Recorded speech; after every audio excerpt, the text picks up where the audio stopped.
দশক তিনেক আগেও যে ইউরোপ বিশ্ব শাসন করত, আজ তারা মার্কিন যুক্তরাষ্ট্রের আজ্ঞাবহ দাসে পরিণত হয়েছে। 2008 সালের মন্দা পরবর্তী সময়ে ইউরোপের সার্বভৌমত্ব আর অর্থনীতিতে যে ধস নেমেছিল তা মহাদেশটিকে এক গভীর খাদের কিনারায় নিয়ে গিয়েছে। সস্তা জ্বালানি হারিয়ে এবং প্রযুক্তিগতভাবে উদ্ভাবনে পিছিয়ে পড়ে ইউরোপ এখন কেবল আমেরিকার স্বার্থ রক্ষাকারী এক বাজারে পরিণত হয়েছে। এক সময়ের দাপুটে ইউরোপ আজ আমেরিকার এক অনুগত অর্থনৈতিক ও রাজনৈতিক উপনিবেশ। 2008 সালের বিশ্বমন্দার পর শুরু হওয়া এই ধস রূপ নিয়েছে এক নজিরবিহীন সংকটে। একদিকে রাশিয়ার সস্তা জ্বালানি হারানো, অন্যদিকে আমেরিকার অসম বাণিজ্য নীতি মহাদেশটিকে ঠেলে দিয়েছে ধ্বংসের কিনারায়। পরিসংখ্যান বলছে 2008 সালে ইউরোপীয় ইউনিয়নের অর্থনীতি আমেরিকার চেয়ে 10% বড় ছিল, কিন্তু মাত্র 15 বছরের ব্যবধানে তা মার্কিন অর্থনীতির মাত্র 67% নেমে এসেছে।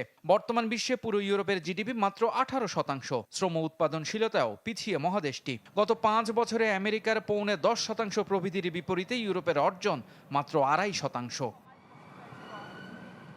অর্থনৈতিক এ ধসের মূলে রয়েছে জ্বালানি ও বাণিজ্যের অসম লড়াই। নর্ড স্ট্রিম পাইপলাইন ধ্বংসের পর সস্তা রুশ গ্যাস বাদ দিয়ে $750 বিলিয়ন খরচে আমেরিকা থেকে ব্যয়বহুল এলএনজি আমদানিতে বাধ্য হয় তারা। ফলে জার্মানির মতো বড় শিল্পোন্নত দেশগুলো কলকারখানা বন্ধ করতে বাধ্য হচ্ছে।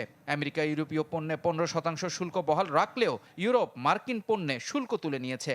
উপরন্তু $600 বিলিয়ন ইউরোপীয় বিনিয়োগ এখন খোদ আমেরিকার বাজারে। ইউরোপের সুরক্ষা এখনও মার্কিনীদের হাতে।